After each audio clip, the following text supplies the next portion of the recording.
morning, everybody. Looks like all the storm cleanup overnight is finished, at least on the roads and the highways, because there's no reports of any closed roads or blocked intersections all the way around Atlanta.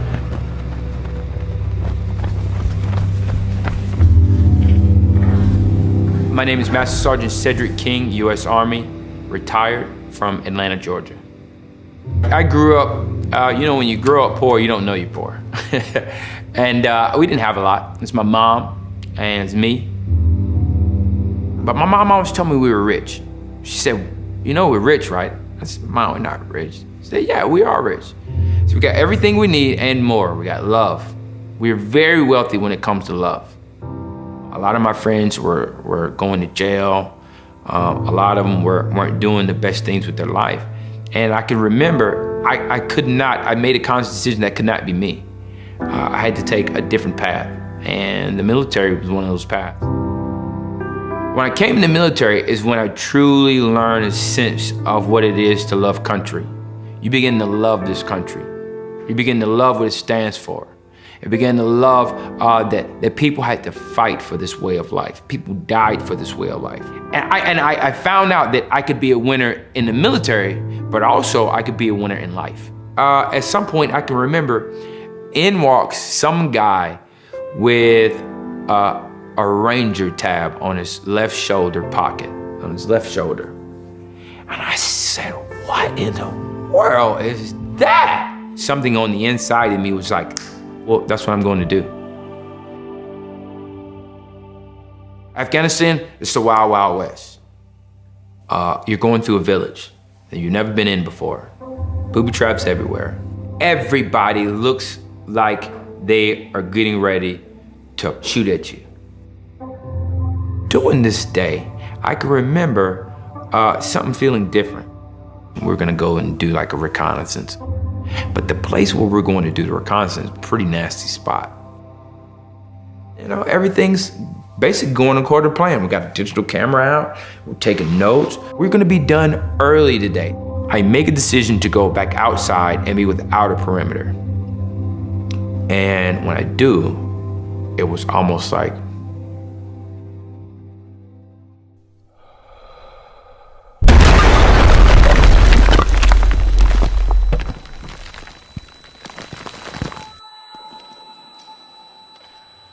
I stepped on that IED, it digs a hole about 2 or 3 feet deep.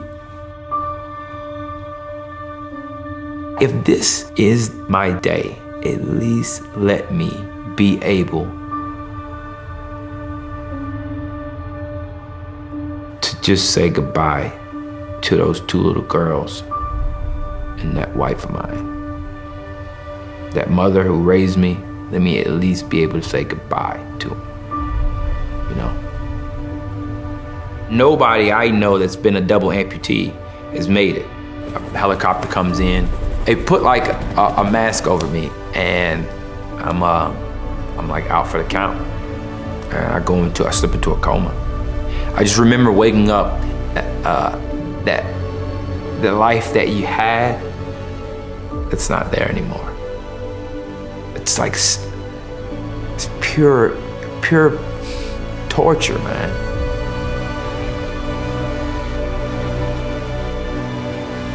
I couldn't make peace with it. I was in the hospital for 3 years. We need you to be dad again. I began to find the peace in the storm.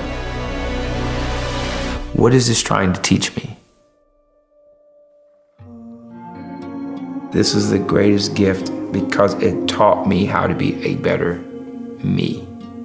It taught me how to be a better father, how to say I love you and really mean it. You see, who we really are is not what we do. I had to find that out the hard way. This in here made up for this out here. So all I have to do now is love deeper. All I have to do now is encourage more. All I have to do is just be more of who I already am.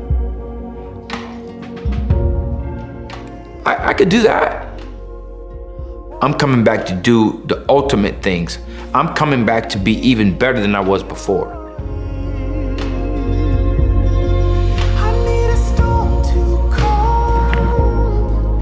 got to dominate that part on the inside that says you ain't enough. Even though it stings and it hurts, it's gonna suck. Just keep pushing yourself, because you be proud of what you become in the process.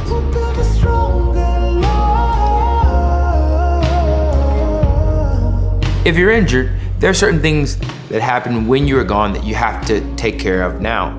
And sometimes it's physical, and sometimes it's emotional, sometimes it's financial. And I think for me, I've been through all three of them. And by far, the worst would be financial. And that's why we need organizations like PenFed Foundation.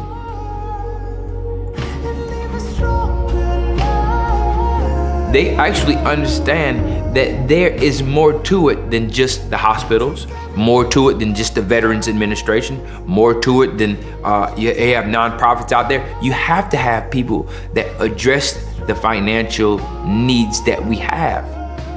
You could give me all the therapy in the world, but if I don't have these financial needs met, then it won't be a holistic healing. Maybe it's just one of those gifts that comes along. God gives you a gift and say, hey, listen, you're not gonna write these speeches and read them. You're gonna speak from the heart.